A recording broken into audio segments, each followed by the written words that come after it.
an ancestor. But when did race shift to being less about... Alright. I'm trying not to set anything on fire, but I need a little space on my desk. It's not the end.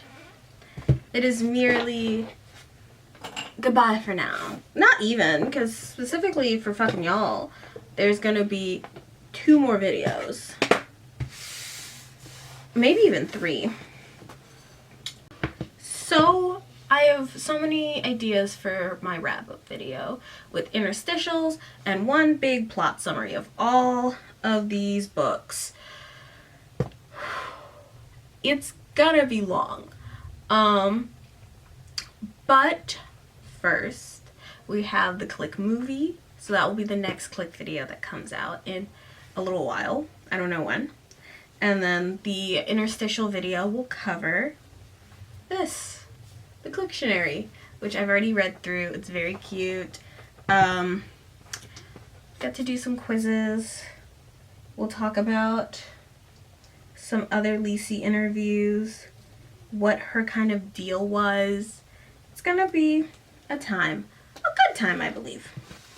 So let's put the other books in their spot of honor that I didn't finish clearing because I get distracted easily.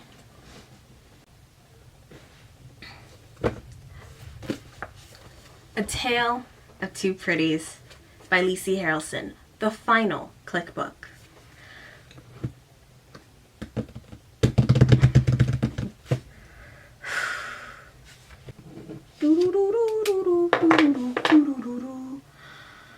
Final. This book comes out in... When did you come out? Because I remember buying this for Christmas, but...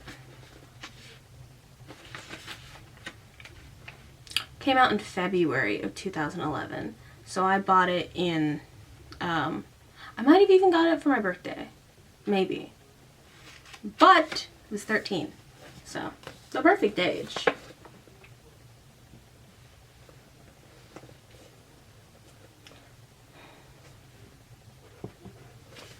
Now you replug my phone back in before we get started. I would really prefer not to lose power during this filming session. But you know, that's life. And I gotta make sure my phone's fucking charged. Okay. All good things must come to an end. Massey Block has always had the best of everything. An awesome mansion, an amazing clique, an adorable pug, and the best wardrobe that money can buy. But now she has a deep, dark secret that's worth more than gossip points than an A-list celebrity's secret plastic surgery. Her dad lost his job and the Blocks are broke. Will Massey still be on top without her platinum Amex, or will her faux gold make her a faux pas?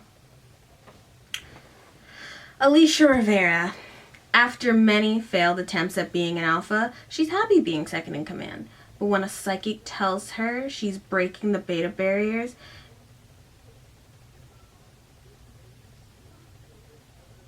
in her near future, Alicia needs to change her fate. Stat. Dylan Marvel. The Kardashians and their big butts need to move over. The Marvelous Marvels are taking reality TV by storm. Dylan and her family are starring in their own show, but only if Dylan can keep her big mouth shut. Kristen Gregory can play soccer with the best of them, and now it's official. The most elite traveling team in the Northeast wants her as a member. But that means no more sleepovers or GLU spa days.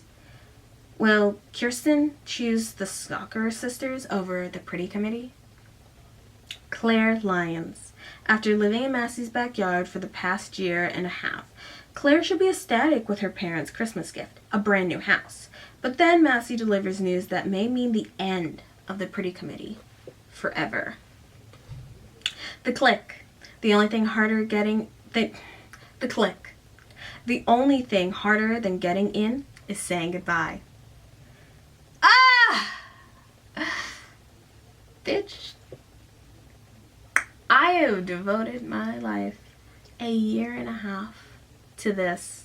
I started reading the books in December. I got the first book in the mail literally Christmas Eve 2021, and I started reading then. And that first book, I almost was like, maybe I don't want to do this, because it was such a drag for me.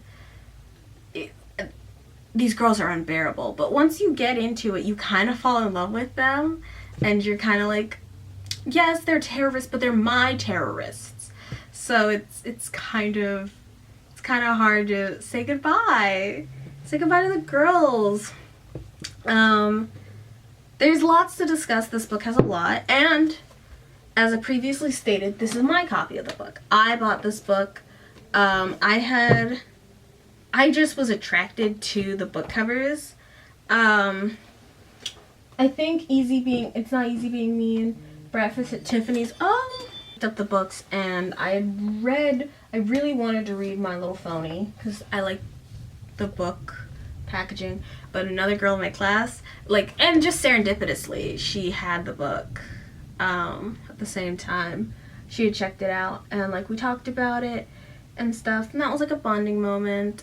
And she definitely wanted to be way more friendly about the book than I did, but I'm like, I don't like you like that. I just want to read the book. But sorry, Sydney. But whatever. Because I was like, I don't want to wait. I bought this myself. So this is my copy. So it has some of its back pieces. Most of these Clique books all have some poster you can pull out or something, or a quiz you can do in the back, and all of the used personal library and also library book pieces are all gone. And so this one is my copy, and it is fully intact. It's a little worse for wear because it did have to travel in my purse a couple of times for the past 2 weeks. I read the first half in 2 days, and then I took a break to film videos and not film videos and script things and lay in the dark and all that. So it took a little longer than I wanted to get to this point, but here we are. Okay. The book starts with a letter from Lacey, and the part where she talks about, she was writing this, she writes the letter to the letter from Lacey in November of, literally December of 2010. But I really liked kind of the ethos of this chapter, of this letter. The second half is just her trying to decide who she wants to make the acknowledgements to, but this letter, I don't need to explain it anymore. I really like it. I know you are disappointed. I have read your letters, thousands, and the comments on my blog, thousands and thousands. But it's time. In 2002, when I began the Clique, pop culture was different. Materialism was trendy. The more designer initials on your handbag, the better. Who are you wearing was more important than what you were wearing. Green stood for money, not the environment. It was a time of excess, and everyone was proud to wear their wealth on their silk sleeves. Friends were upgraded like cell phones, and girls seemed more loyal to lip gloss brands than their besties. When I started writing the Clique, I wanted to show you how despicable bullying, snobbery, and elitism are by creating a character, Massey Block, who worked tirelessly and often heartlessly to maintain her alpha status. My goal was to show you that the so-called perfect girl is far from perfect, and that more times than not, she's more insecure than the not-so-perfect girls, Claire Lyons and Lane Aberley. You got it way before the grown-ups did. I knew you would. Now, 8 years later, things are very different. The economy has tanked. Snatching up a killer pair of boots from Target or H&M has become a bigger source of pride than a $5,000 handbag. National security is the new insecurity, and I pray that the fatal reports of bullying, cyber and live, have forced you all to take an honest look of how you treat others. I don't feel as compelled to shine a light on shallow behavior as I did in 2002, simply because there's less of it going on. Is it gone? Sadly, no. But it's not as ubiquitous as it used to be. I also think Massey and the Pretty Committee have learned a lot about themselves and the true meaning of friendship. Are they perfect? No.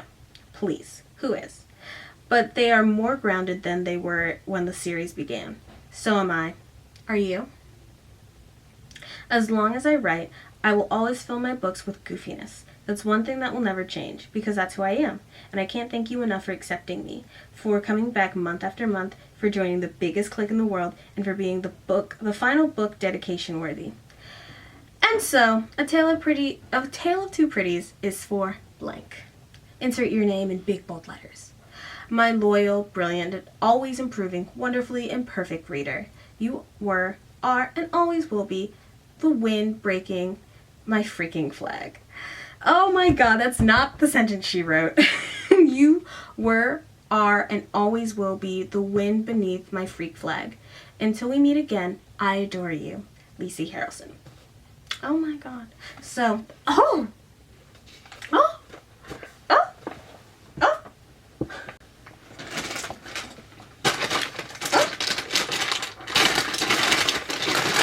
So, that is very interesting, and maybe I'll save clips of it, but in the, like, book situation, I cut it because at the time I was like, no one cares about this. You guys maybe care about it a little bit. Talking about an interview with Lacey, she talks about her time at MTV and, you know, teens and how that impacted her ability to write. And I had like a whole speech written and I said it. And then at the time I was like, this video is almost 3 hours long. We gotta make some cuts. So it was gone. Not lost time. I just would have to find it, figure out what book it's attached to, and look it up. And so depending on if I'm able to find it and it's not like crazy, I might put it in the big video at the end. But it's a different, like, even Lacey's writing philosophy is so much different than it was in, like, let's say, like, 2005, 2004, when some of the earlier books were coming out and Massey was completely rotted as a character. So, like, and I think it's just, sometimes I would question why she stopped writing the books, why stop at 15. And there's probably a little bit of the books weren't selling as well. I know that before the book series was even done, my local library was purging copies of the books. They just weren't getting checked out. But I think there's also a level of truth into that where it's just like weird, different. There was a huge shift. Like, I think part of covering like mid-2000s like content like this is that you truly do hit a wall. Sorry if I trigger your dogs.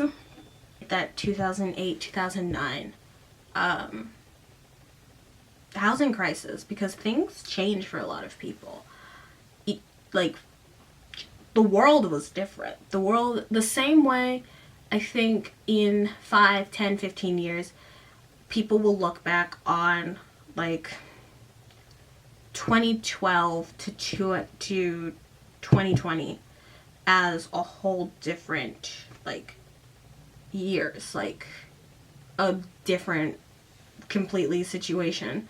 The pandemic, you know, killed a lot of things, and I wouldn't even say it's been like a rebirth. It wasn't like a rebirth of the phoenix like it was in 2008. It's just like dragging yourself out of the soot and just saying you gotta keep going. You gotta keep living every day. And so I think it's very interesting how it's just like, it became, now we're dealing with quiet luxury and all that, but it essentially becomes this like, it's no longer fashionable to be excessive and to be a label whore, to be everything that was talked about in my Make Bling video from last year. Because I made that video to talk about the kind of fashions and aesthetics of that time period, because I wanted that to be the basis in which you view the Clique, and now we're at the other end of it. And like when I started this, I was, you know, fashion itself in 2021 was very much still like figuring out what part of Y2K aesthetics they were going to take with them and what things were going to be moved on to. And now in 2023, we are very clearly moving more towards like indie sleaze, 2008 hipsters kind of moment. We are fully, this couldn't have come at a better time, because we have fully, in the speed of fast fashion, just moved past, out of Y2K, Make Bling, into indie sleaze. We're sprinting towards recession core again. And that means that we are in a different world. Interesting. Not traumatizing at all, as someone who's lived through both. So we are gonna finish up this book, and then we're gonna watch that badass movie. Badass being terrible, not cool, not badass, more like badass. So let's get started. Hi, yes, Judge number 1 here, Jamie. Quick question. Okay.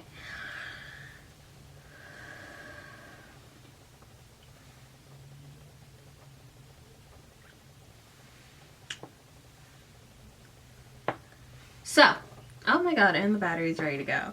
At the end, alright, finishing the lozenge. At the end of My Little Phony, we have Claire and Massey in the midst of a truce after, Claire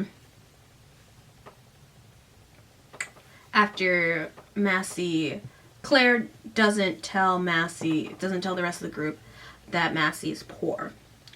Yeah, it's the last book. We all know it's the last book. I've spent the first 30 minutes of this video, this filming session, informing you that this is in fact the last book. And so there's no reason for us to spend that time fighting. It's just about the sisterhood of the traveling charm bracelet at this point.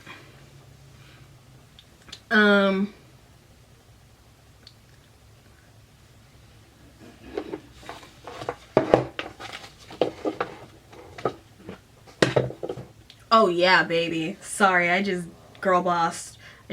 I gotta eat my own ass now. Like,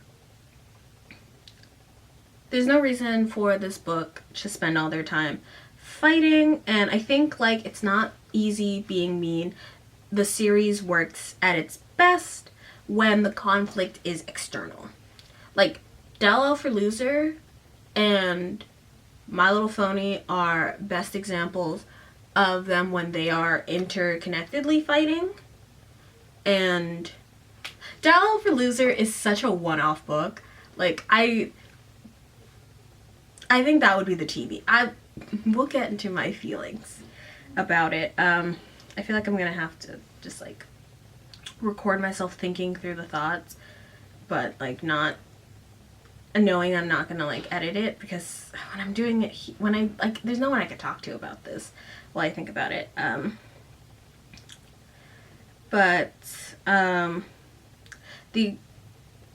The conflicts work best when they are not each other, I think. So like, It's Not Easy Being Mean is all of the girls trying to figure out, you know, the deal with Sky. And I feel like we could have used Sky more as a villain. She could have been way more fun. But she had to go off and girl boss in a reality competition show.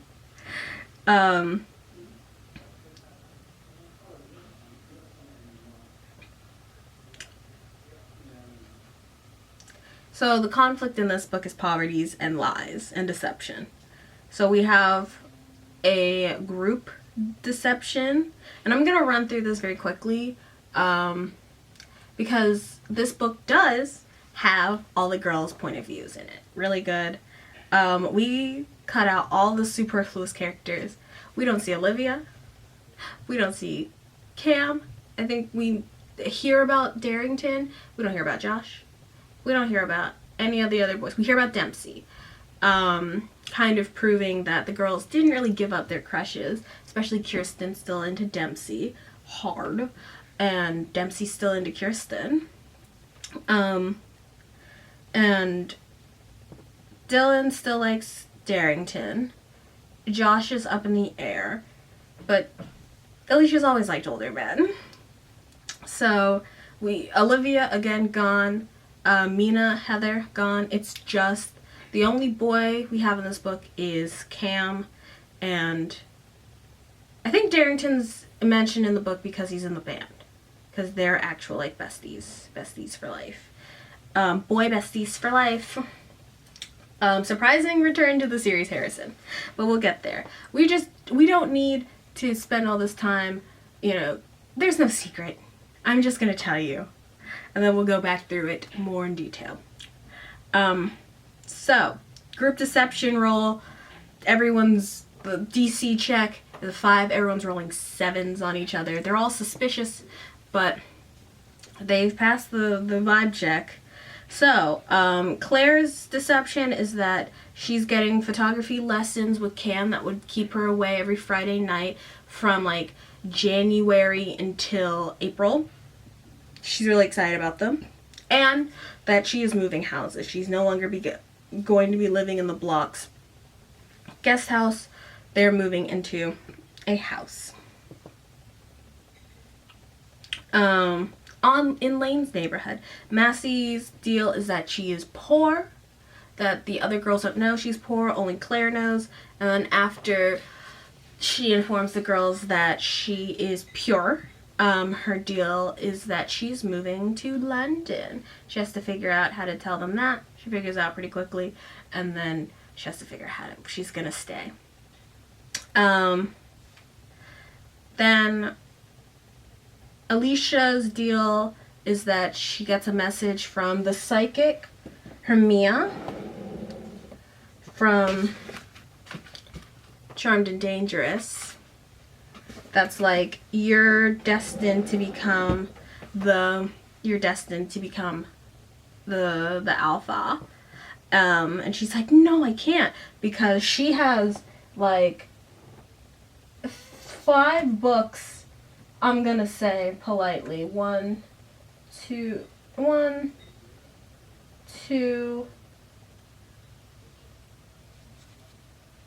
3, 4, 5-ish books proving that she was not ready before. She did not have the ability to be alpha before. But, it's been a year. I was checking my candle. It's been a year. Things change.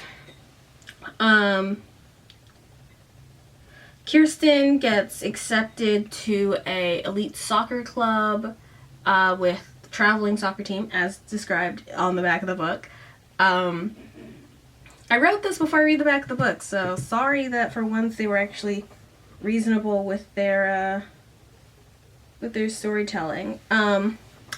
She's gotten accepted to a traveling elite soccer program that she's always wanted to be in, and that's going to take away all of her extra free time. She has to figure out how to tell the girls. Dylan's mom gets them a Kardashian-esque reality TV show called The Marvelous Marvels, and Dylan legally cannot tell them. She has to keep it secret. And yeah.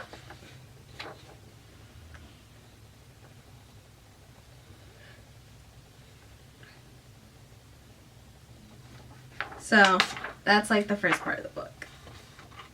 So, start of the book, Claire goes over to Cam's house for Christmas Eve.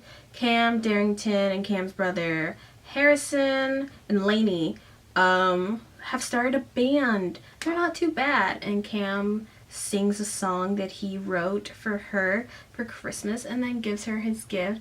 They got each other M&Ms with their... She got them M&Ms with their faces on it, and he got them C&C's M&Ms with C and C for Cam and Claire. And then the photography lessons. Massey has her saddest Christmas ever. She has this whole freak out where she's like, this has to just be a life lesson. They have to just be teaching me, we can't be poor. But they are still poor. Whatchamacallit, this story is sad. This section is sad. And of course it's kind of hard to feel sad for someone who's as aggressively wealthy as Massey is. But you kind of do, because it's not like she spent all her family's money. She kind of did, but she also didn't.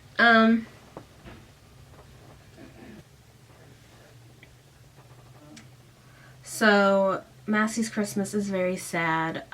So she's been poor for the past 2 weeks. It's Christmas morning, and the tree is very weak and thin. It's not the big cute one they had last year. Massey is convinced that this is just a lesson. Apparently thought there was something on this page important enough to read.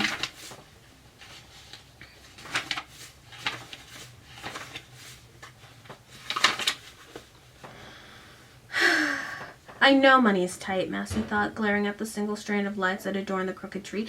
It's not just about money. Your parents are just incapable of dressing their Christmas tree because they've never had to do it.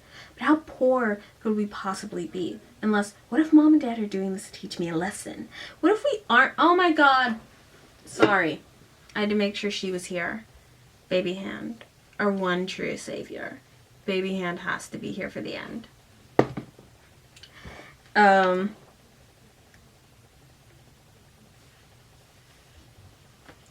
What if Mom and Dad are doing this to teach me a lesson? What if we aren't poor at all? What if this is a continuation of that snoozer lecture Dad gave me a few months ago about how it's tacky to buy a third car because so many people are struggling these days, and the importance of saving money, or whatever it is that made me yawn so hard my mascara ran. So, you know, Landon is away on holiday, so she doesn't have to worry about telling him and him seeing her being poor. We got our first Goop Gwyneth Paltrow mention, which, I don't know, that just seems very on brand. I feel like Massey would have a Goop style website nowadays. Massey gets gifted a black diamond necklace for Christmas. It's not that she didn't want the necklace, she wanted the whole set. She dreamed of the black diamond necklace, the earrings, the tennis bracelet, all of it together working in conjunction to, you know, make her shine and sparkle. Not just one of them, because one of them on their own just looks sad. She's spiraling. It's just a reminder that without her money and her confidence that comes from that money, she's 1/3 of herself. Massey can no longer deny that the blocks are broke. This wasn't a life lesson, and that the life lessons she was supposed to be prepared for, she never paid attention to. Massey's Inez gets furloughed from the family, so the family's eating takeout. Isaac is gone, so they had to get a new Isaac. Rip Isaac. And Massey got her friends makeup samples for Christmas this year instead of like actual makeup or actual gifts like she did last year. Kirsten is doing Christmas with her mom. She's still flirting with Dempsey. Like her and Dempsey are still real cool, dating even maybe. And then on page 16, her mom held out a large square box, a smile blooming on her face. This one first. Kirsten attacked the gift like she attacked the sales rack at Nordstrom. Maybe it was the new iPod she had asked for, or maybe the ultra-weight Nikes she wanted that would fit right in her purse. She tore away layers of sparkly silver wrapping paper and flimsy tissue paper to reveal a soccer ball. It looked like every other soccer ball she owned. Thanks, Mom. Kirsten managed, after all. It was a perfectly good soccer ball. Anything else in there? Marcia asked, like she already knew. Kirsten double-checked. Sure enough, a letter lay nestled in the tissue paper. Slowly she unfolded it and scanned the type. Dear Miss Gregory, congratulations! You've been accepted to the All-Star Soccer Sister Program, the nation's... Kirsten double-checked. Sure enough, a letter lay nestled in the tissue paper. Slowly she unfolded it and scanned the type. Dear Miss Gregory, congratulations! You've been accepted to the All-Stars Soccer Sister Program, the nation's highest-ranked competitive traveling soccer squad for middle and high school girls. This elite organization. I've been accepted into the Soccer Sisters! Kirsten screamed. Beckham jumped off her lap and bolted down the hall. I know! Marcia screamed back. Ugh. Like, Kirsten is smart and Kirsten is athletic. And we don't really know about the academic ability of the rest of the girls, but we know that they're willing to shirk off at a moment's notice their schooling to go shop and spend money and be assholes. So it's good to see good things happen and Kirsten be rewarded for being a good little egg. So Dylan comes home and she and her sisters just got back from St. Bart's to do a 10-day cleanse. She lost some water weight and now she's ready to be on camera. She's looking glowy and beautiful. Her hair's all done up. She's shooting a reality TV show. She doesn't know about it when she comes to the house, but yes, the house has been, while she's been gone, the house has been getting rigged up and mic'd up with cameras and all that. So Mary Lee is like, oh my god, we have to do shoots. And a producer just shoves a piece of paper into her hand and in her face and is like, sign this, it's an NDA, you can't tell anyone, it will cost everyone $2 million. So Dylan can't tell anybody what's going on until the New Year's Eve party, which this is Christmas Day, so literally 7 days. She just has to keep the secret for 7 days, and yet that is her hardest, thing. Alicia is at lunch on Christmas afternoon. She's at a luncheon with her dad and his lawyer friends. She checks her messages from Hermia, who tells her that she is going to be an alpha. Page 27.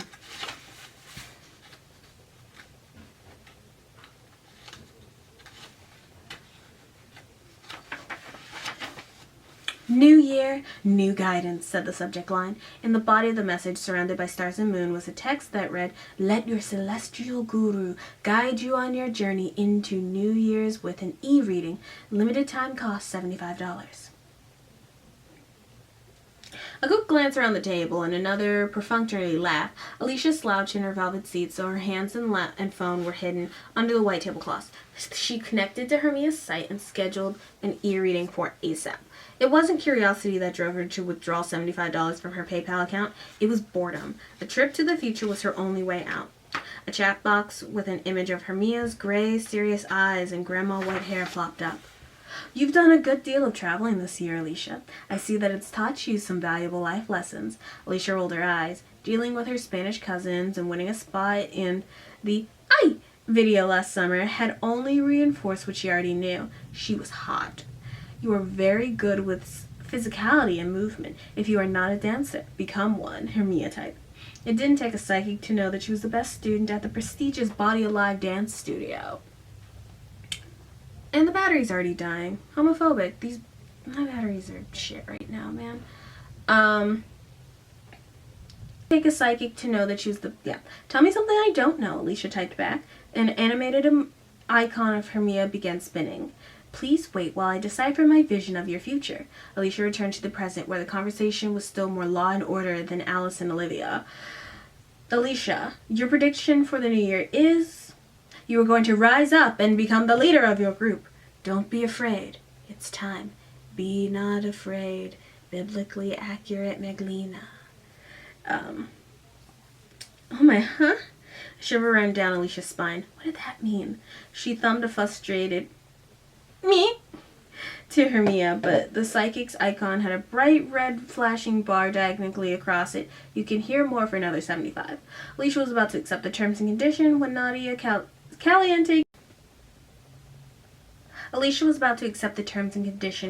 Nadia's caliente coral-clad fingers wrapped around Alicia's wrist like an Elizabeth and James tusk-linked bracelet she had her eye on.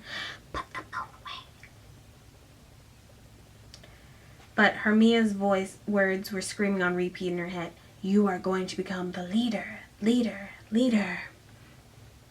He's paying $75 a pop for the chick in the prequel book to tell us things. In Charmed and Dangerous, Hermia feels more like a quack. Like, she's not legitimate. And she speaks very vaguely, and Massey is known to take whatever and just, like, go with it. In this one, she is, like, wizard, witch, white woman Reiki, a psychic. Like, love that for her, but, like, you know what? I don't know why I'm questioning it. I read the Alpha series. I know that everything and anything is possible in these books. So on Christmas, Claire's surprised that she's moving. Her family takes her to a new house. It's her house. It's on Lane Street. Her parents are moving into this house on Thursday. This Christmas is on a Saturday, so they got a little bit of time before they move, but not long. They're leaving the Block estate. Claire worries about if she's actually friends with the Pretty Committee, and if she'll still be a part of the sleepovers and everything. And I'm like, what about... I know literally they just got out of a fight, but it never felt that Claire's, addition to the... Once she was in, after Massey and Claire went on Christmas vacation together last year, and they come back and they're like, we're BFFs. It definitely felt like Claire's inclusion in the group wasn't subject to her proximity to Massey in the Pretty Committee. It was about her, they could move. She came to Florida to fuck with her, but to be with her. So, whatever. But Claire is insecure about her status in the Pretty Committee. So what am I supposed to think? So what did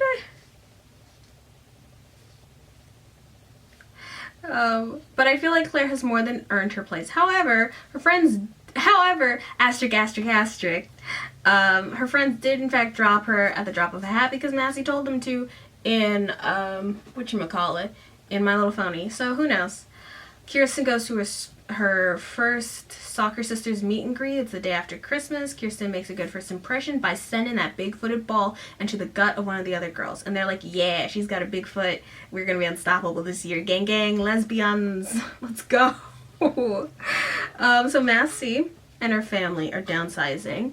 They're moving, but she doesn't know that yet. So she's pulling stuff out of her closet and she's packing it up. When her mom comes in, her mom's like, hey, there's a real estate agent looking around at the house, don't worry. And Massey's like, what do you mean a real estate agent? And Tamara, the real estate agent's like, oh my god, how are you getting prepped for the big move? And she's like, to the guest house? ? And Kendra takes Tamara away and is just like, we'll talk about this later.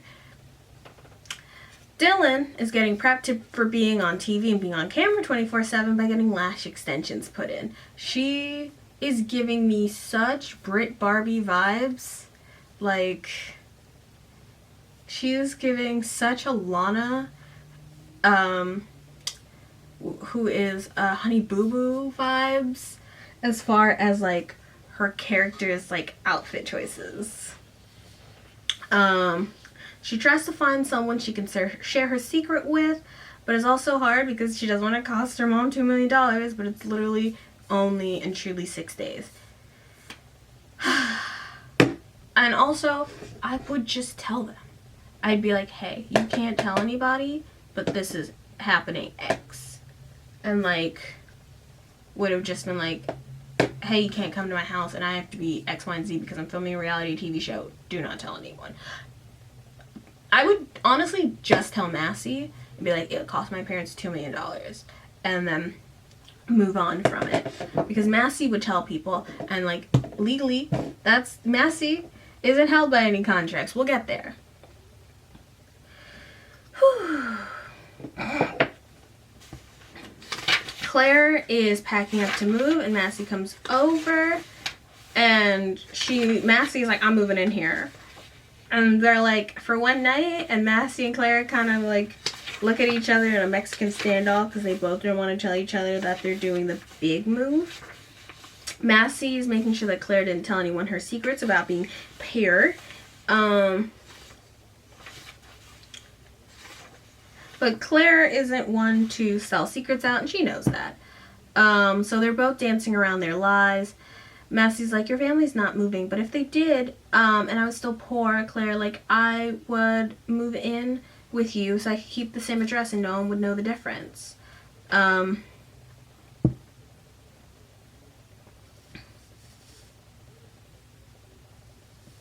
This is cute for you, Massey said, to a gray Alexander Wang t-shirt.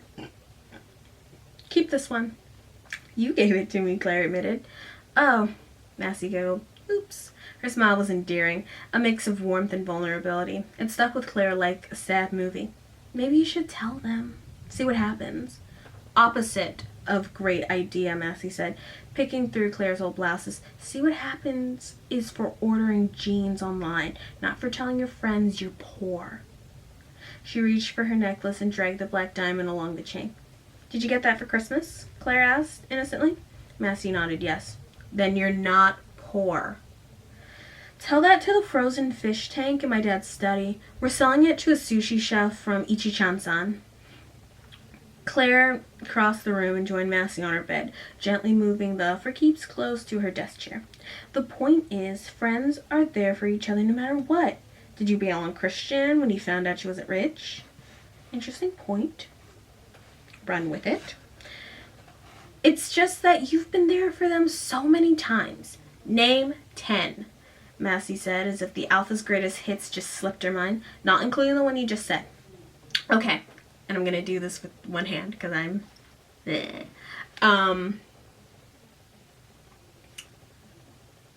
1. You helped Alicia buy her first minimizing bra. 2. You supply Kirsten with new outfits every morning before school. 3. You designed their Dirty Devils Halloween costumes. 4. You had Jacob fix my bangs after Lane butchered them when I was trying to be old Claire for Cam. Okay, that's 4. 4, but it's actually 5. You helped Dylan when Mr. Minor was dating her mom. 5. You formed the Pretty Committee after OCD became BOCD. 6. Or you formed the NPC after OCD became BOCD. 6. You started an underground clinic to teach lip virgins how to kiss. She searched her sticky mind. Okay, 7. You skipped 7, but she actually did 4 twice. 7. You turned the overflow trailers into Tiffany boxes so they wouldn't feel like losers. 8. You hosted billions of sleepovers and spa days, so that's 8. 9. You sawed off Nina's heels when she stole her crushes. And 10. 11. Claire, don't choke now. 10. You introduced them to me, Claire said playfully. Massey arched her brows. My bangs and keds made them feel better about their own hair and shoes, so you helped boost their confidence.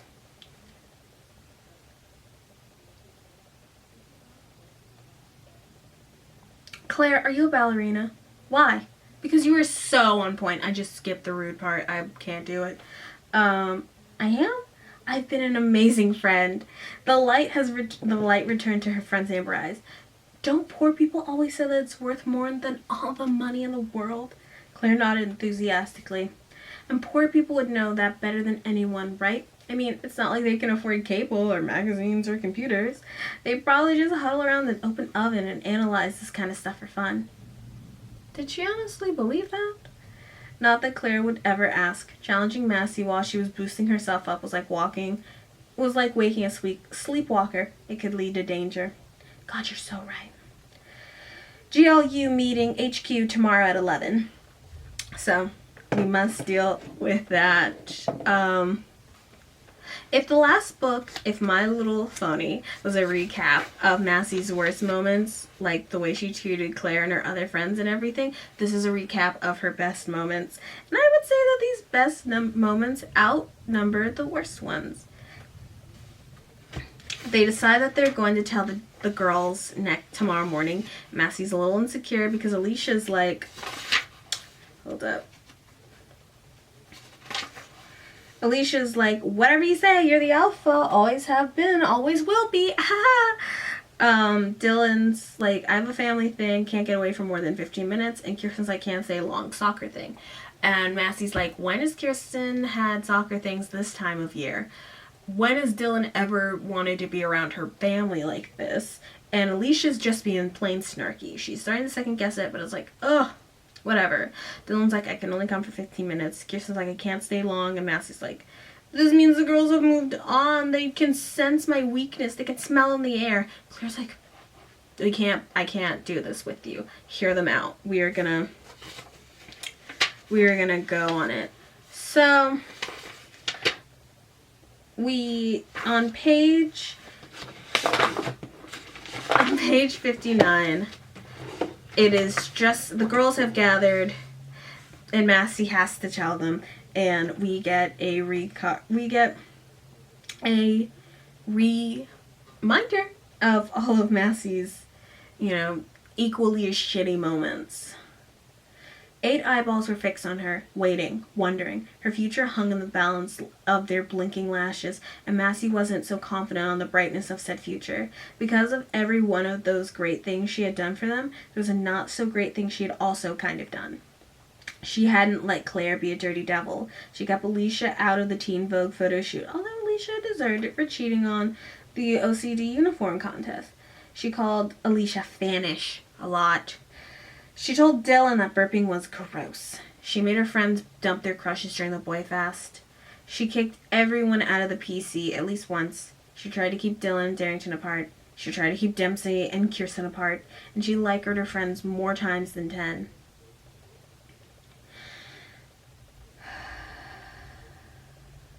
Mass, I don't mean to rush you, but I have to get going, Dylan said, texting. Same, Kirsten added, a toe flicking her ball and catching it. Fine, she said with a now or never Excel. Here's the thing. Turns out my dad lost a lot of money thanks to the economy. And that's why our house is cold, and that's why I got you makeup samples for Christmas, and that's why we'll be moving out of the townhouse. So that's all I wanted to say, and for some reason, she ended with an awkward curtsy. We get the revelation, the mouth vomit revelation of truth, and I actually super love it, because these characters since like last August, and how the girls have changed and matured. They were kind of in their own little weird, like, nothing can touch us bubble at the beginning of 7th grade, and now they are so, like, they're empathetic. They're empathetic to each other, and also just, like, the economy, it's, and so now they're, like, they just give, like, a little awkward little thing. Breaking the news was worth at least 10 million gossip points. Life as she knew it was officially over. Well, I just thought you deserved to hear it from me, she finally mumbled. You can all go to your family things and soccer whatevers. Thanks for listening.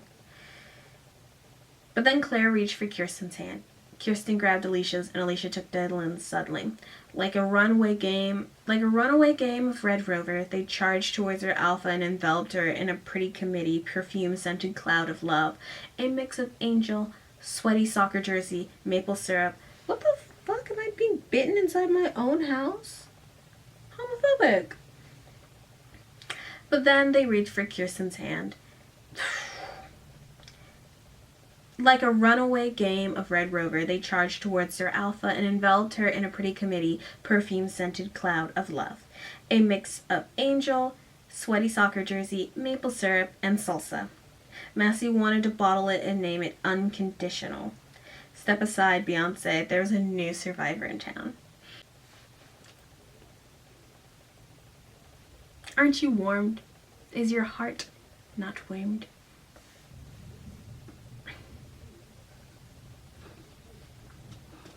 That even if this wasn't the last book and this poor storyline lasted a lot longer, I have no doubt that they would still all love each other and take care of each other and all that. We're at the halfway point of my notes. That she's their alpha even when she's poor, because she just makes everything chic. making sure I don't look sweaty and wet, because so now all the girls are going through all of their clothing, trying to decide what they're going to wear for New Year's. Massey is like, none of this is me.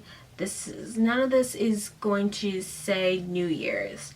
Alicia's like, oh my god, why don't we do a thing? Why don't we sell off some of our extra clothing that we don't want, we don't wear, and make it seem charitable, and we'll just donate the proceeds to you.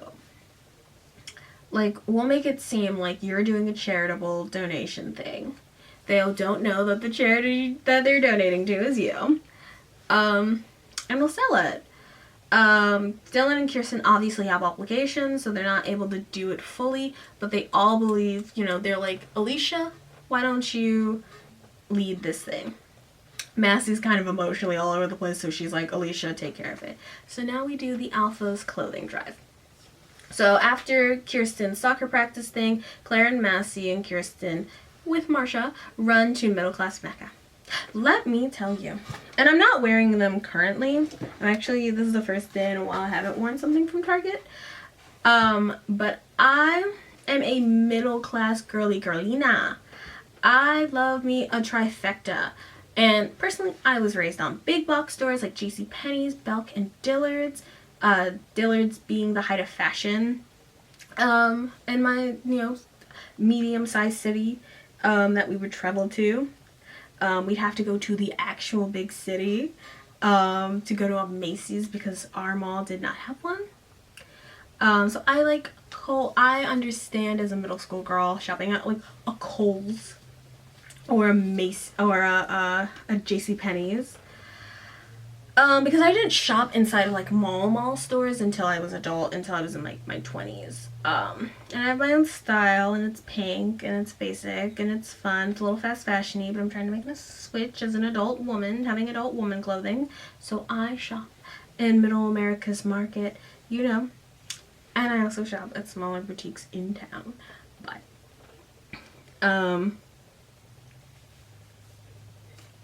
I love Target. Currently I'm burning a candle, and it's a Fabergé egg from Target. I literally went to Target yesterday. Got these sunglasses. They're so cute. My Easter dress is from Target. My big pink monstrosity is from Target. I have the Marshall, they put a Marshalls in my town. I have the Marshalls soda can candles. Like, I get it. I love going to the next town over because the next town over has a TJ Maxx, a Home Goods, and a Marshalls. The trifecta, the white woman trifecta, sorry. The middle class girl trifecta. I love me a good time there. I be sniffing them candles, baby. So, some things change, but some still stay the same, and a middle class girl is gonna go to Target, and I'm gonna be, middle class. So, Dylan's mom, Massey finds some designer boots. Kirsten's kind of like, we're working towards something, it's fine. So Dylan's mom is shooting the reality TV show, and it's a really produced segment where Marilee has made lasagna for her family. They sit down to eat. Flowers are delivered to Dylan's sister Jamie from Ryan, her boyfriend. They get into a fight. Dylan tries to produce herself. It's giving very Mo Hart. Action! Facts are facts, America. But the production is like, you are not going to produce yourself. And they give Marilee this, she grounds her plot line where Marilee brings these diarrhea pills to her and is like, you don't have to be trying to lose weight. And Dylan's like, you are not going to peg me that way. And it's like, I think they're yours actually, Mom. And Marilee is just like, you're grounded, actually. Which is like, I appreciate her for not letting that be her storyline. But I also understand why they couldn't let her outproduce herself. So, after going through the house where they've had to redo the same scene everywhere, there are lasagnas everywhere. Dylan takes them and goes to bed. The fucking film crew gets into her room and they're like above her, whispering badness into her, just being like, oh my god, you're just so fat, and you're like the lasagna, it's so good, and you're so fat.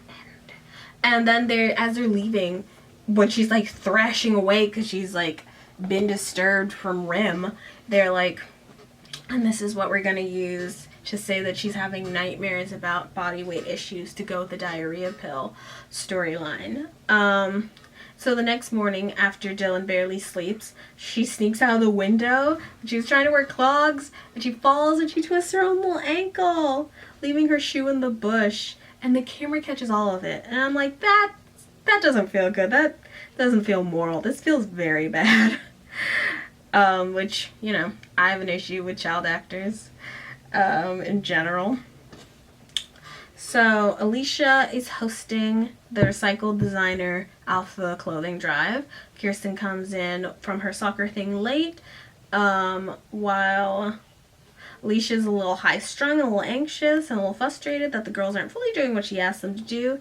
But Kirsten's not the only one who's late, as Dylan is also late, showing up with her foot shoved, visibly swollen, shoved into a flat. They do fashion shows based off of each other's design sense and putting things on each other to make them seem like, you know, big star. People buy things, it's great. Massey kind of supplements the ideas that I had in the last book, where I'm like, Massey could actually be like kind of a workhorse with this fashion stuff. She might be that girl. She makes outfits out of the stuff that they're selling and puts the clothing in a way that puts the clothing together in a way that makes people want to buy them. Inspiring people to pair things up differently. And instead of dressing the girls in their individual style, she keeps each girl one piece from the other girl, that they are all together. Because you know what? They together, apart, they are a staple item in your closet. But together, they are a perfect outfit. The runway ends up being a total success, and Massey and the girls raised $2,853. She's gonna have enough money that she can buy an outfit for New Year's Eve, for Friday. So Massey comes home in a great mood. She greets her mother, who's also in a great mood, and Massey's like, oh my god, let's go to the bakery on me, because her mom's trying to bake and her mom's bad at it. So she's like, let's go to a bakery. Close down the ovens. They're like, actually sit down, we want to talk to you about something.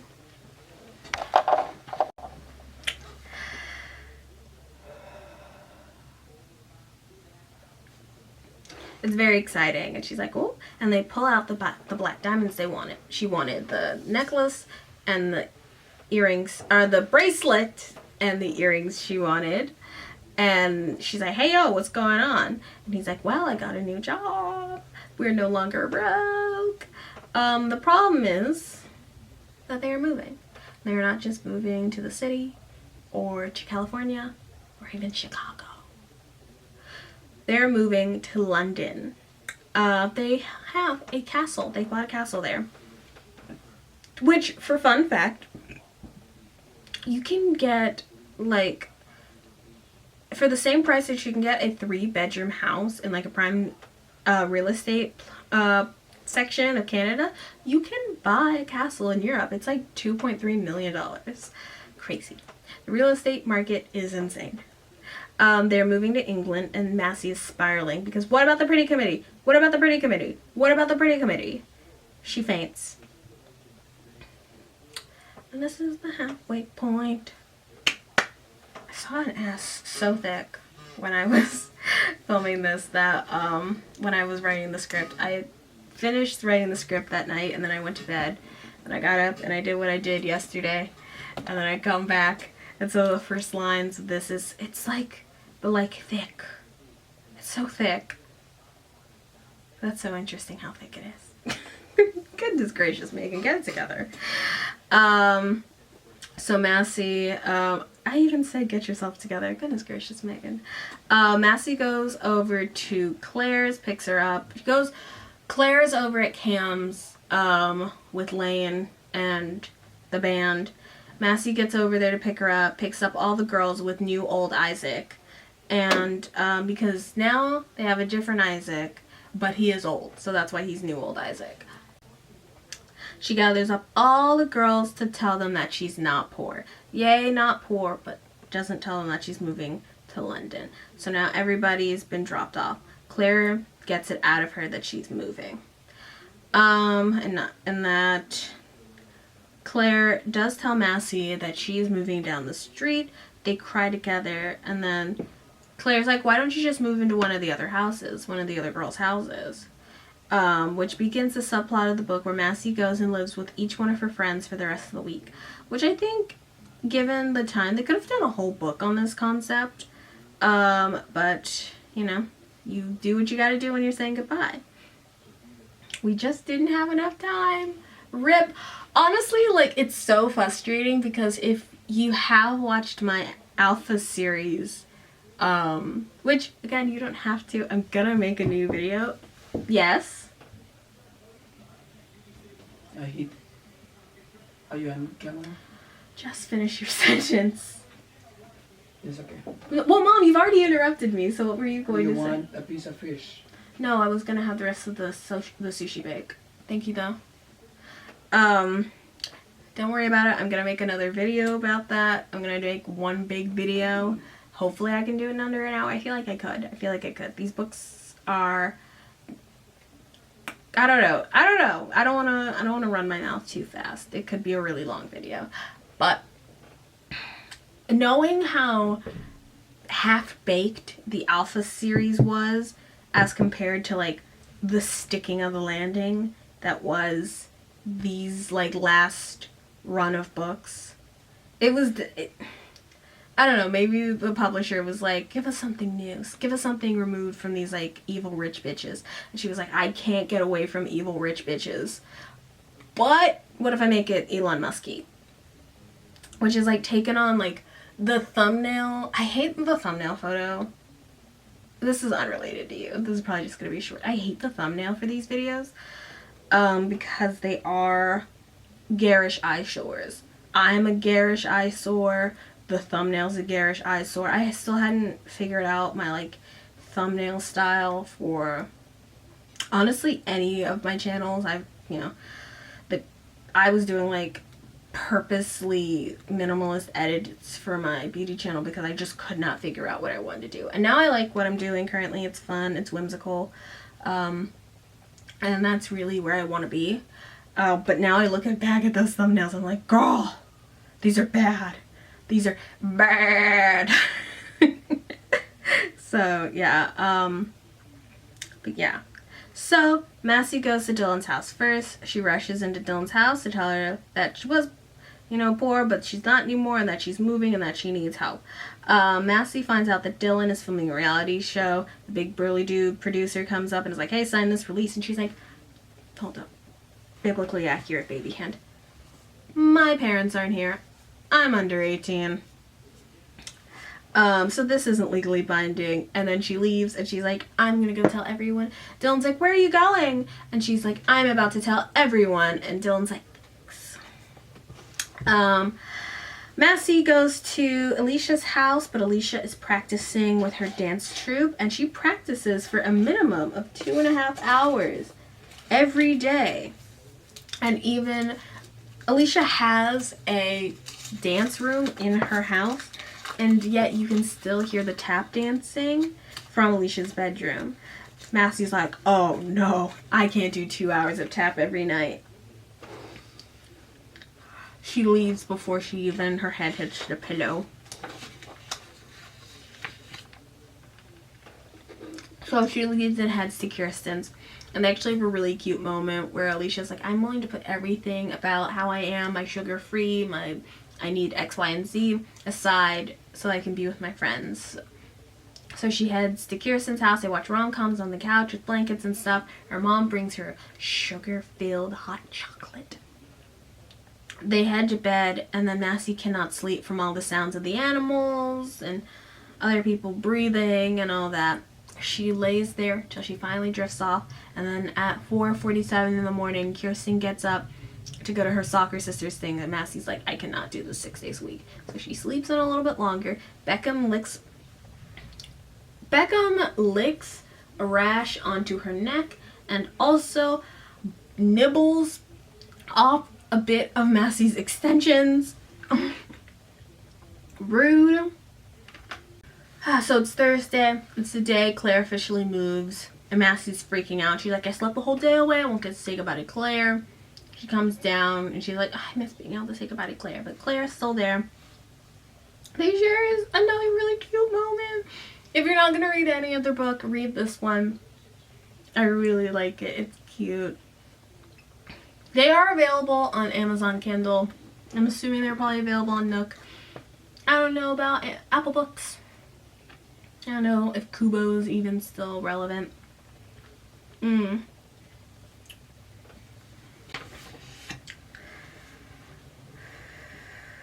Massey gulped. She remembered the day her parents had told her William's college friend and his family would be staying with them for a while. She had hated the idea of being forced to be nice to Claire with all her Flora dull wardrobe and earnestness. Looking around, Massey remembered all of the mean things she had said to Claire when she first arrived in her overalls and Keds. Another loneliness flower bloomed, this one in her heart. Why was everything so hard all of a sudden? Was it payback for leading such a charmed life?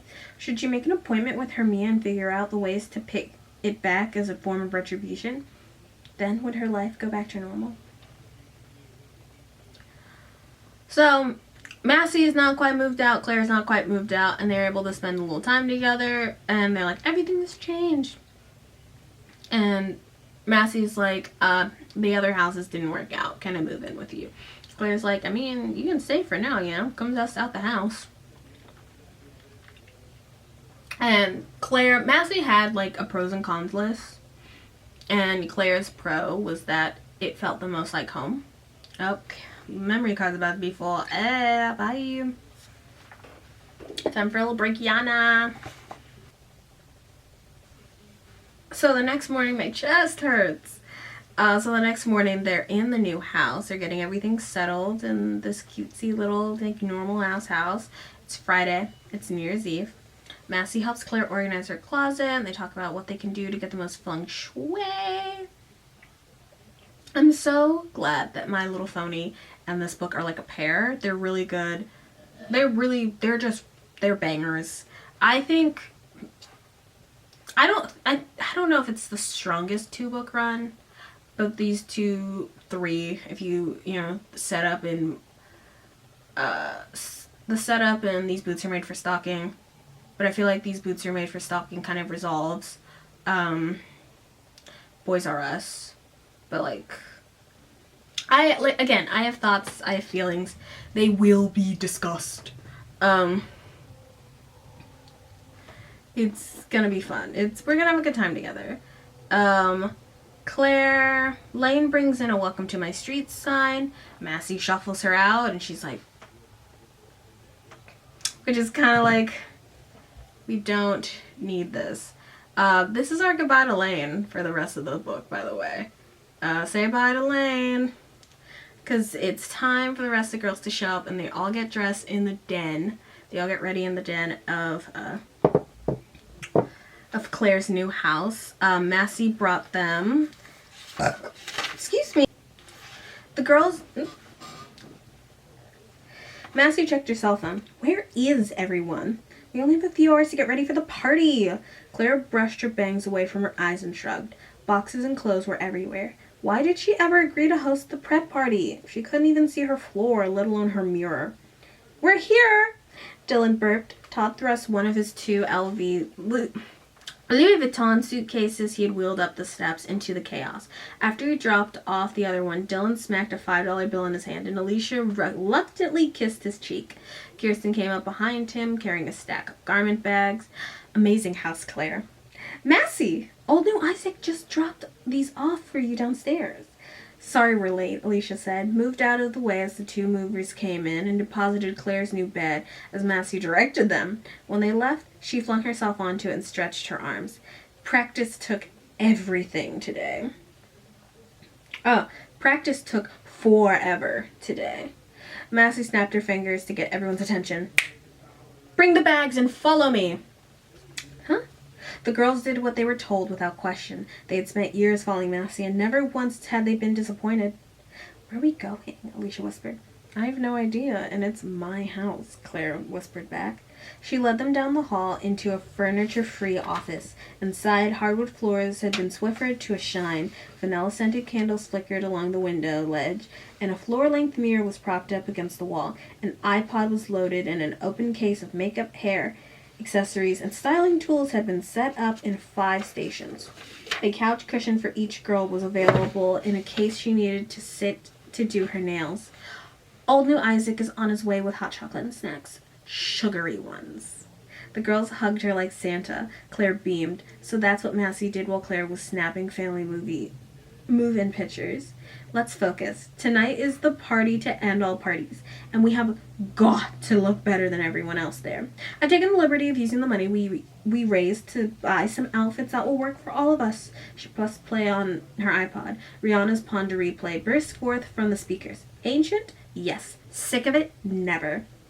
The girls began speed clapping with the beat as Massey dimmed the lights. And finally, Massey handed each girl a pink and white intermix garment bag. 1, 2, 3, unzip! Squeals, gasps echoed off the bare walls. Massey turned up the music, and the girls paraded around their outfits. There was plenty of noise, but not a single complaint. I was inspired by Alicia's sale tent. We all have our own styles, so instead of trying to make us all look the same, I decided to go with what makes us different. Dylan had a red-hot Hervé Leger knee-length dress that would hug her curves like it was made by Porsche. Alicia had a sultry black and nude lace mini dress. Kirsten got a silver and gold metallic shorts to show off her soccer legs and a sheer blouse. Claire got a blue-gray satin baby doll dress. And Massey had a white sequins dress that shimmered like she was made of ice. Apart, they looked like individuals, but together, they were fabulous. Woo! All right. So, get ready for the most traumatizing 50 pages. For me, it was 50 pages. For you, it's 3. Let's get fucking traumatized. It's 8 p.m. The girls are having a great time at Marilee's party. They look up. They're all sparkly. The theme is hot and cold couture. The concept of fire and ice fashion reflected everywhere. At this party, Marilee is introducing her new reality TV show, and Dylan's like, oh god. And they just got done talking about secrets. With Dylan's reality TV show being released, Alicia talks about how she's had this fear of becoming an alpha for a really long time.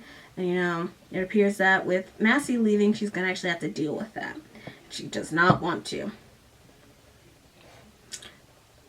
That is a Caucasian woman. What was the context of that, Megan? You gotta loop future me in. I don't remember everything. Kirsten tells everyone about Soccer Sisters, and they're like, oh my god, congratulations. And she's like, I'll be spending less time with the Pretty Committee. And they're like, yeah. But don't worry, Claire also has to be like, I won't be at the Girls Like Us sleepovers anymore because I have photography classes with Cam. And everyone's looking around each other, and Massey goes out. They're all sad looking at each other, and then Massey goes up to her parents and is like, hey, I'm moving in with Claire. And her parents are like, oh my god, you were absolutely not moving in with Claire. She's heartbroken. They're like, oh my god, what about the Pretty Committee? What about me and my life? Which is like fair because her family's like, we're family. We stick together. And I'm like, when was literally any of that true before this? Like, Massey has no concept of what a good mother is when Marcia displays good mothering traits because Kendra is such a bad mom. Kendra and William glance at each other and then back at Massey. At the sight of their jaws clenched into tight, sharp lines, Massey's throat started closing up. Absolutely not, William said forcefully. We know this move is hard for you, Massey, and we're sorry about that. But under no circumstances, absolutely none, we will allow you to stay in Westchester without us. Sorry, but that's the way things have to be, William concluded, thrusting his hands out as if to say, what can I do? Massey felt like the dance floor had become a tidal wave. The ground suddenly seemed to move under her feet, and the blast from the DJ booth drowned out her thoughts. Her stomach swooped like she'd just taken an express ride from the top floor of Barney's to the perfume and makeup basement, and her skin blazed like she was face down at a bonfire that was about to consume her entire life. If she didn't stay in Westchester, she would lose everything. The Pretty Committee, her alpha status, the new Green Cafe, the Westchester, the weekend shopping trips to New York, Landon, the Pretty Committee, the Pretty Committee, the Pretty Committee. But it's alliances, your best friend's dad, and mine. She wanted to shout. She struggled to keep her voice from shaking. You've left me to stay with Claire before. What's the difference between a week and a year? Or 4? We're family, Kendra said, linking her arms with William and grasping for Macy's hand. And families stick together, William added. Macy blinked, and this could not be happening. Of all the problems she had dealt with this year, it had never occurred to her that her parents would object to her plans to move in with the Lyonses. Which is just, like, fair. Because this woman, they be doing some white people shit. That is a Caucasian woman. This is the most interest they've shown in Massey, like, as a true concept this entire series. Massey goes back to the girls, tells them the bad news, and they are sobbing and crying on the dance floor. Okay, next chapter. What the fuck? What was that? Sometimes it feels like I'm on fire, and I'm like, there's nothing to be burning. So it's 9:30. It's now time for the opening sequence of The Marvelous Marvels, and it's bad for Dylan. The first section, she looks gorgeous, glowy, redhead, ginger, great. She's giving Kendall Kylie in the original seasons of Keeping Up with the Kardashians. And then it's showing her eating and burping and being fat in quotation marks. The reality of this camera catches a line where she's like, oh my god, Mom, Massey's like totally broke, and Dylan is like, oh god, this is definitely gonna cause conflict, and we're all fighting right now. But bless this mess, because Massey goes, yeah, everyone knows that these shows are fake, and it's quite clear that I'm rich, so whatever. And Claire's like, they're fake? Dylan is embarrassed about the reality show, but Massey gives her a pep talk and is like, girl, don't even worry about it. You're a standout star. Like, don't even worry about them making a fool out of you. There's always an obvious standout star. She's literally gonna be the Chloe for the Marvels. Next chapter, it's 10. They've been crying together. Fall Out Boy is playing, and Alicia decides we are going to have a good time. One last good time together. So Alicia peps everyone up, goes down the line, and is like, you need lip gloss, you need mascara, you gotta stop crying. They decide they are gonna go and see Hermia. Alicia blinked when the lights from the hallway disappeared. The library had been utterly transformed. Tall candelabras lined the shelves, casting flickering shadows on the wall. Hermia sat alone at a small table in the center of the room, dressed in a flowing purple velvet cape. The table was empty except for a single crystal ball placed directly in front of them. She met Alicia's eyes and smiled, her thin lips cracking against her skin like an eggshell. Alicia sucked in her breath. I've been expecting you girls. Oh, my ears. Sit. We have much to discuss. Massey charged forward and took the seat closest to Hermia. Following her lead, Alicia sat, and the others sat down, glancing at each other with wide, shiny eyes. One of Hermia's long, red nails slowly tapped the crystal ball. There are many close hearts reaching me now. We must chant to clear our minds and souls of the negative energy before I begin my reading. She clasped Alicia's palm with one and reaching for Massey with the other. It was cold and smooth, and a shiver crept down Alicia's spine. Ooh, ah, ooh, doo, Hermia began. When Alicia felt Hermia squeeze her hand, she joined in too, kicking Claire under the table. Claire jumped, but then started chanting, and soon the entire PC was humming along with Hermia. It's coming! My vision! It's coming! Hermia's eyes snapped open. She pounded the table once with her hand. They stopped chanting. Hermia let out a long, deep breath. Your committee has been strong. Successful at times, no? They all nodded. Alicia felt her heartbeat quadruple, like she had just done a series of triple pirouettes. Hermia was so on.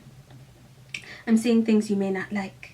Alicia, I see you I see in you a lack of confidence. You must now accept that you have the ability to be a great leader and take charge. The blonde one from Florida. You must carve your own path now. Do not be afraid. You have all the tools you need. Next to Alicia, Claire choked back a sob. Alicia patted her hands in sympathy. The redhead. You will learn that you are worthy of love, no matter what you look like. You will need to accept yourself with or without Caribbean cleanses.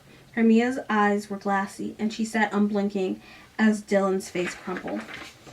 The athletic blonde.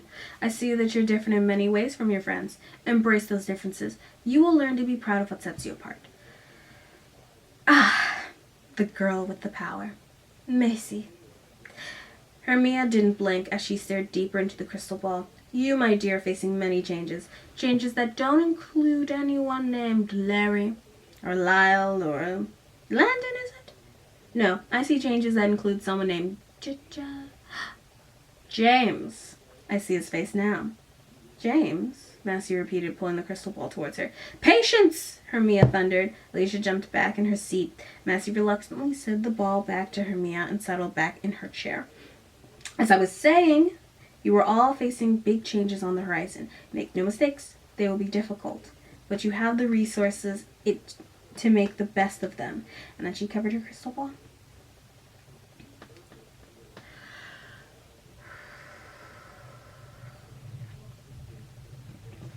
So now the girls all freak out. They've all been given their kind of quasi-death sentence for the Pretty Committee.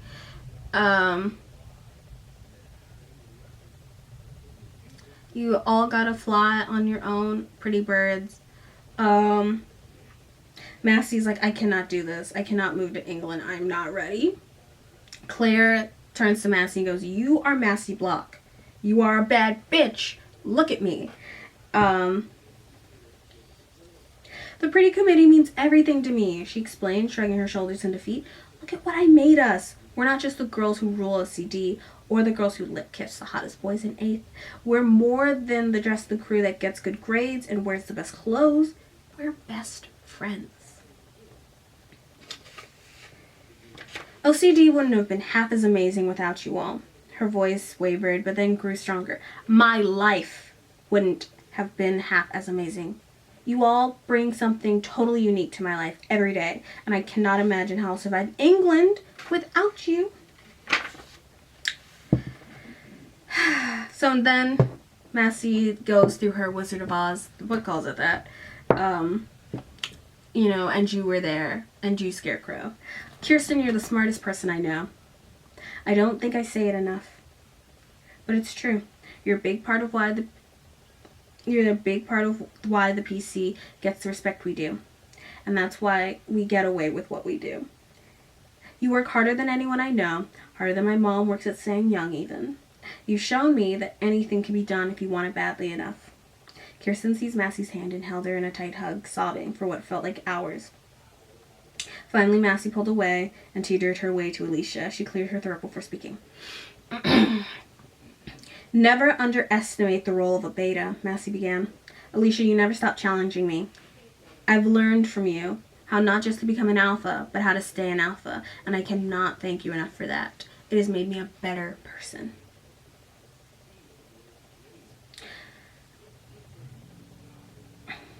Massey, what are we going to do without you? Don't you get it, Leash? You'll all be fine. I'm the one who has to start fresh. Alicia blinked, stunned. This whole time she'd been so worried about how she'd fill Massey's Pradas as the new alpha of the PC that she had forgotten to view the situation from Massey's perspective. Massey would be starting over, alone in a new country. No PC, no OCD, no Landon. And where did English people shop? Tom Thumb. Did the country even have a Barney's? Alicia sighed and grabbed Massey's hands. It would be the toughest thing she ever had to do, but Alicia knew she had to take Hermina's advice and learn to change, for Massey's sake and for her own.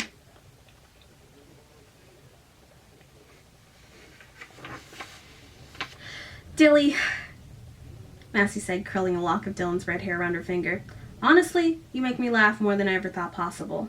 But more importantly, you remind me with every disgusting thing that you do that true beauty lies in our imperfections. What do you mean?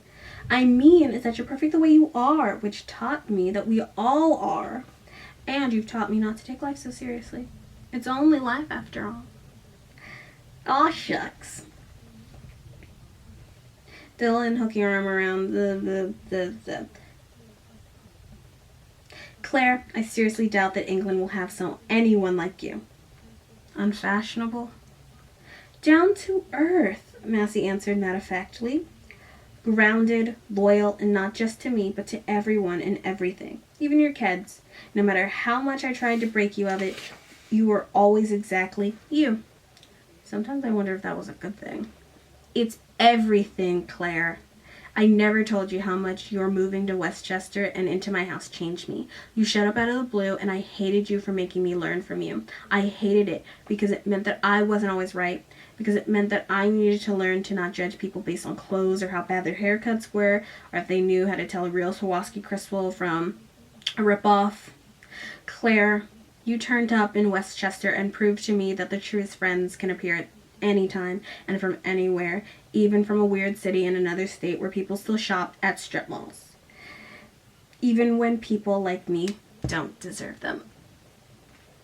Ugh, at those words, the entire PC lost it. Alicia doubled over, her stomach heaving from the sobs that wrecked her C cups. Why do we keep talking about her boobs? Dylan and Kirsten were openly crying, clutching each other, while Massey and Claire folded themselves into a never-ending hug. Alicia never realized this at the time. Massey knew the PC as much as, if not more than the PC needed her. It had always been a two-way street, give and take, that benefited everyone. Only now England had come and thrown a giant pothole into the thick of things, causing a total traffic jam.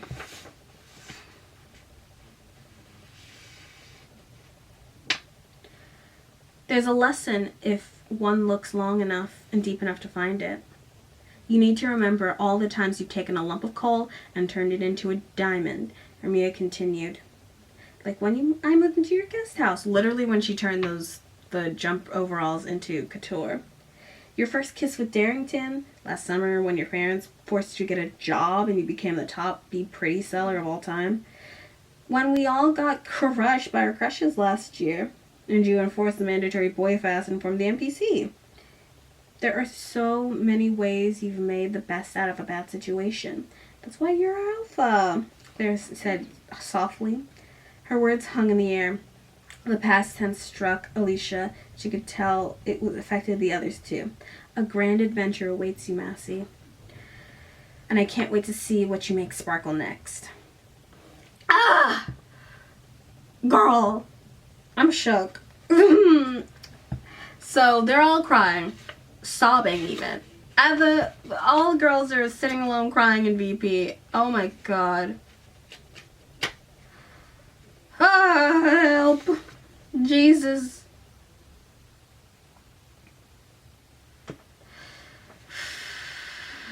Next chapter. What? What was that? I don't know what that notification was, but if it corrupted, I'm just gonna throw myself into the eye of the storm outside my home. I got 2 pages left. Let's just fucking run it. So it's now 11:26 p.m. and they're all standing around. It's cold. This is not a very good theme. It's very cold. In places where there aren't bonfires, it's actively very cold. So,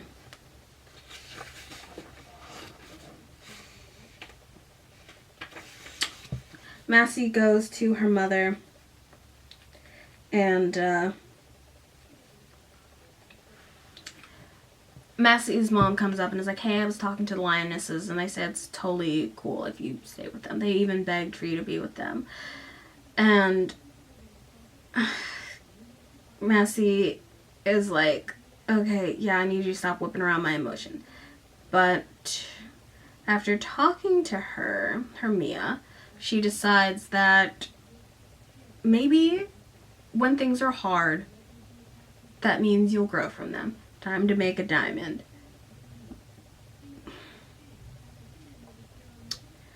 Claire's texting Cam, and Cam is like, he's playing a show at a New Year's Eve party.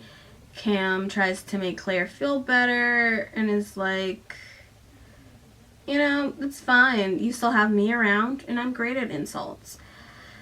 And it's like, Cam never got Massey. And I mean, he didn't have to, wasn't his girlfriend. But like,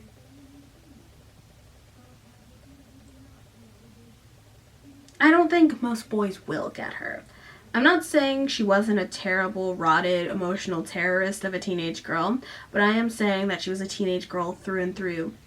She's like, if you took every teenage girl from every demographic and put them in a pot and boiled them and then set them to simmer to reduce, you would take a dropper. And this dropper, filled with reduced goo, is Massey. Just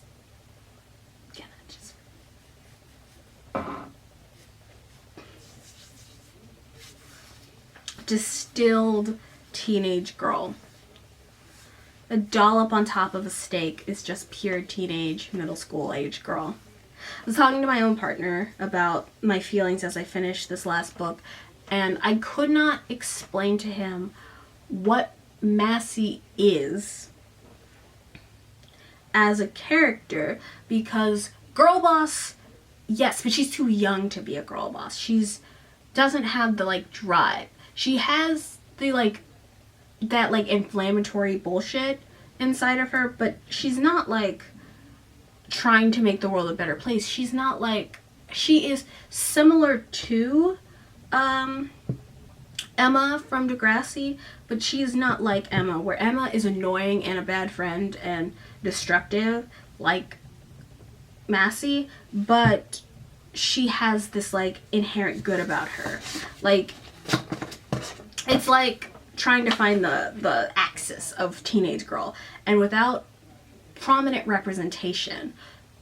If you didn't watch teenage girl media as a child, as a teen, you just don't get Massey.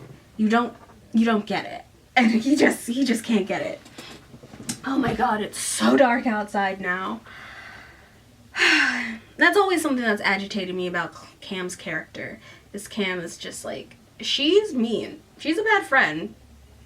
Then it's like, yeah, all middle school girls are bad friends. And it's like, I'm personally always going to say, keep your friends before you keep a boyfriend. Sometimes your boyfriend has to be like, hey, I don't think these people are good for you. However, I don't think Cam, being literally an 8th grade boy, is really the demarker of who is and who isn't a good friend. So, they're all sitting. Okay, so deserving of love. Middle school children are the worst. They kind of suck. I didn't even like the person I was when I was in middle school. I didn't like myself again until I was like 14. But I was still a person deserving of love and friendship and the room to make social mistakes. Now, especially now that I've said that thing about Emma, where it's like, all teenage girls are like this. Massey's just a distilled version of it. Once they gotta make mistakes and they gotta say the most unhinged shit. Even if those mistakes are emotionally terrorizing other children. By high school, you gotta start wrapping that up. If you get an N-word controversy in high school, you can be held to that. In middle school, you can say that was a dumb baby. But, you gotta wrap that shit up.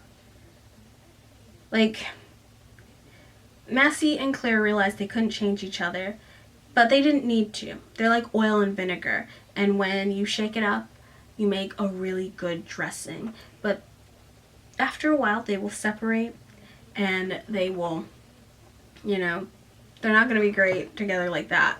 But as long as you kept them shook up, they'll be good. They're good on their own, good together.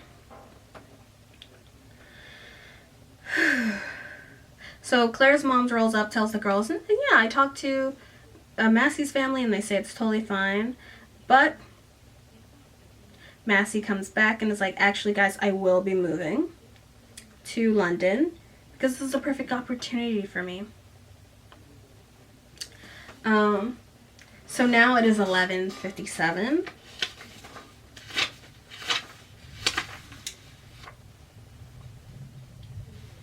My mom's just apologizing for not letting me stay at Claire's, Massey said assuredly, and she reminded me that her Mia was right. that the Pretty Committee had an amazing run. She met each of their eyes one by one, but now we're off on different adventures. Claire, you have a new house and a photography class with Cam. Kirsten, you're going to be a soccer star. Dylan, you're going to be dodging the paparazzi. Alicia, your troupe is going to dominate Tab. Her sequins dress caught the light from a torch and reflected a small teardrop-shaped lights across Claire's face. And I'm moving.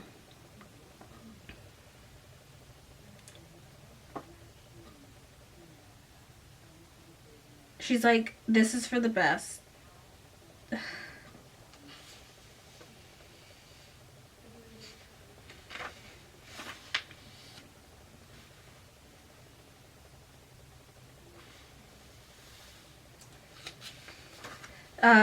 Massey's gonna take the Pretty Committee International, so you don't have to worry about it.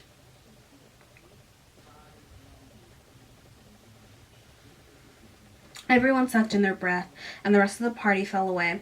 It was like it was just her and Massey and the PC hanging out at GLU headquarters, tallying gossip points, playing Would You Rather? What would you rather? Making packing lists, dressing the mannequin, busting on Alicia's boobs, Dylan's burps, Claire's bangs, and Kirsten's boy shorts. Ugh. Eating snacks, ratting each other, and evaluating their crushes. Claire crossed her fingers. Maybe if she wished for it hard enough, instead of the clock ticking to midnight and YSL dropping, she could rewind time and they could stay with her best friend in 8th grade at OCD forever. Because that's what would happen if this was a dream. And sometimes dreams come true. Oh, am I gonna cry?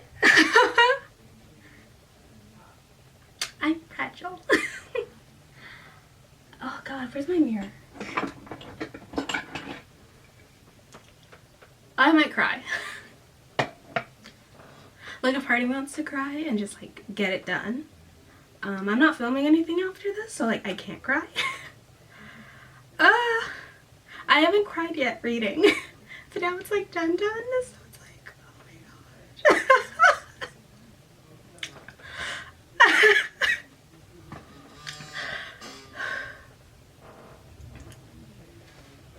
Like, I can't even read and cry at the same time because I'm wearing a shit ton of mascara. So it's gonna, like, fuck up my makeup a lot, but it's fine. Oh my God. Oh God, I surely cannot snot. Like, I'm allowed to cry. I'm not allowed to snot. Okay.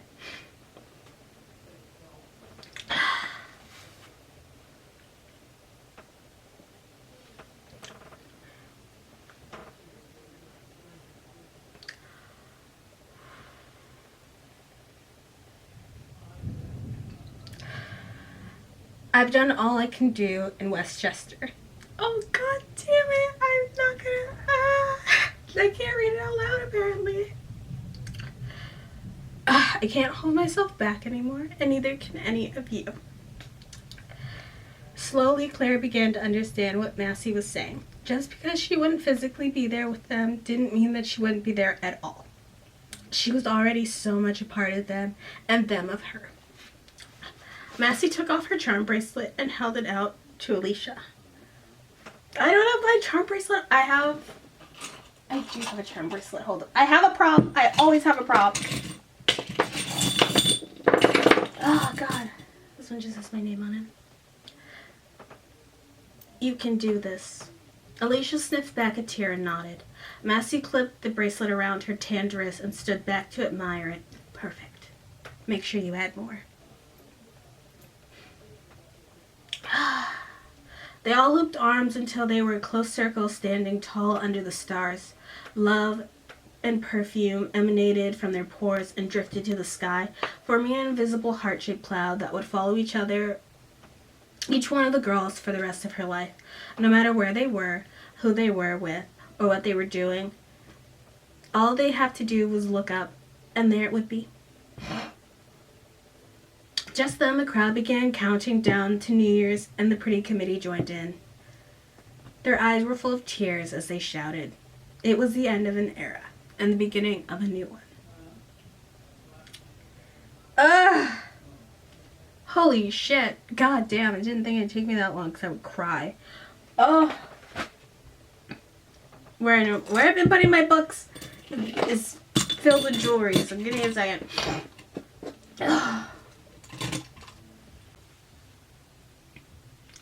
If you, I had a great joke for the, you know, make sure you add more to the charm. It's like, if you build it, they will come. So,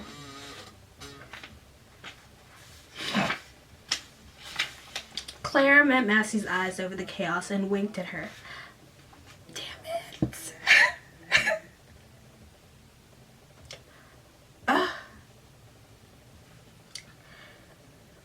Massey winked back, her eyes sparkling and mouth. Heart you, Claire. Heart you, Mass. Claire wanted to say, but the swell of emotion left her mute. The only thing buoying me through the situation is that they're either going to be my best performing shorts or my worst performing shorts, as I just openly weep on camera. But the swell of emotions left her mute. She lifted her head to reverse the tears, just as the heart-shaped firework exploded in the navy sky. The pretty committee followed her gaze and watched as it faded to smoke and then vanished, leaving behind 5 tear-soaked faces and another perfect memory.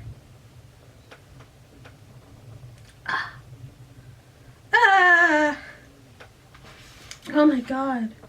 Why do I have 2 pages left?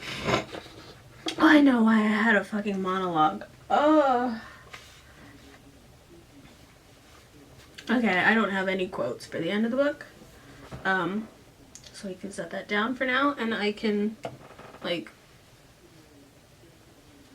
Massey's on her flight. She's taking a red-eye from JFK to... Hey Google, what's the name of the airport in London?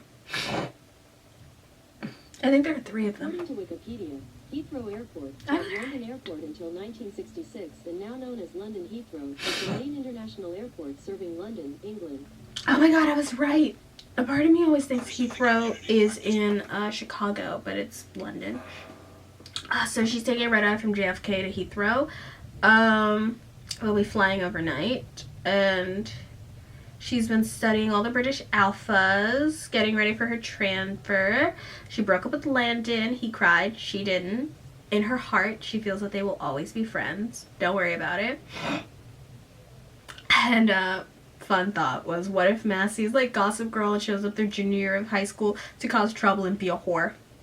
I would support that. If, like, they wanted to do a Clique TV show, that's the kind of shit I would support, is, like, I think you can, if you're not going to age up the girls to remake the books, just taking the known universe and being like, okay, it's Gossip Girl, but it's Massey Block. Do with that what you will. She's a terrorist. Oh my god. She gives one last kiss to New York City because New York City, despite being off in a distance for most of the book series, is a character of its own, as always. Massey then meets this boy. His name is James. He is also going to her school, Kiss. He has cute dimples and is British. Woo! I can't imagine meeting someone on a flight. That seems crazy. I don't like talking to people like that, so the idea of talking to someone on a flight for that long feels insane. So Massey's making new friends, and we're done. We're done. God, I don't know why I didn't expect to cry. I'm actually very sensitive, and I do cry. I do get, like, emotionally heated about a lot of things. Oh my god. I hate goodbyes and I hate the ends. Ugh. But I love finishing things. I don't have a lot of super final thoughts to give you because we still have like 2 or 3 videos about this. I have the video for the Clique movie. I'm gonna start working on that tonight. I haven't truly decided if I want to give the Clicktionary its own video or not. It would be really short, but I think it would be fun. I could like make it last like 10 minutes if I give you the opportunity to do if I give you the opportunity to do the online quiz. Let me know if you're interested in that. Because I'll do it. Because I finished the books by May, and that was my only goal. So I can take a little bit of a breather on this to really sit down and collect my thoughts about this and produce some other videos and work on some other books. And then I have the alpha reread. So like, little did I know when I read the Alpha series back in 2021. But I was assuming the Alpha books came at the end. No, they were being written and produced, in between these Clique books at the end. So, like, the end, like, advertisements for the Clique books stopped being whatever the next Clique book was going to be and started being, advertisements for Alpha books. Sorry, I'm very allergic to everything, so once the snot thinks it's got a way out, it's gonna try and take it. So yeah, that's gonna happen. And lastly, before I go, oh, well, there were 2 things I wanted to do before I go, but this is probably just gonna be at the end. Like, this might be the interstitial at the end. So I wanted to hit on something really quickly.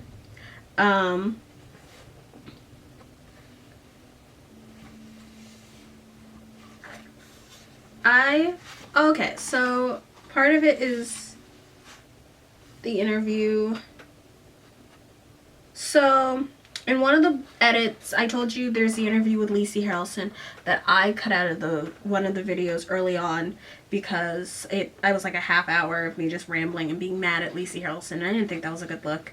But in the interview, she's like, yeah, the girls aren't specifically meant to be one girl. However, they could be whoever you want. Whatever you want to put them as, you can put them as. But it's kind of hard to say that when there's one girl that's very clearly Spanish, and one redhead, a blonde that's meek, a brunette, and then like a skinnier, mousier blonde. It's kind of hard to... Sometimes the models switch up. Like, I think part of it is they just age. I always thought they like switch models. Now I'm realizing they probably just aged. The problem with Lacey saying that is in the Clicktionary, the same models that have been on these books are like specifically given names. They're like attached to each girl. So the problem with that is that when you have an issue like that, is that the girl who is there to represent Dylan isn't fat. She's quite skinny. She's like a skinny little redhead that, you know, if what Lacey was saying about switching them around could be switched with Claire, but she's always got a very like confident Dylan-esque look, and she's skinny, she's normal. She's normal size for that age. The same way Dylan's character is normal for that age.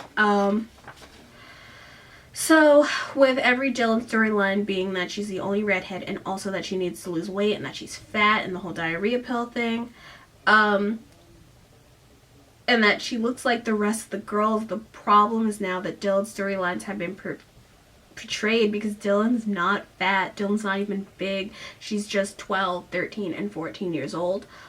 Almost like Dylan is growing. It's so frustrating that they have this girl who's like as skinny as the rest of them, and her whole deal is that she's fat, because all that does is make it so that if you related to Dylan, or you related to the model who portrays Dylan in some of these, on the front of the books and in certain media, you would think that you're fat and that you have something to work on. You're saying that she didn't want to attach a model to one of the girl characters. However, the people who produce your auxiliary media did, and now children are going to have to, like, deal with this. Last thing is, because, again, this is my book, I still have the fold-out poster, and I hadn't read it yet because I wanted it to be a surprise. Also, do you want me to cover the manga? I'm not really into anime like that. But here's the manga.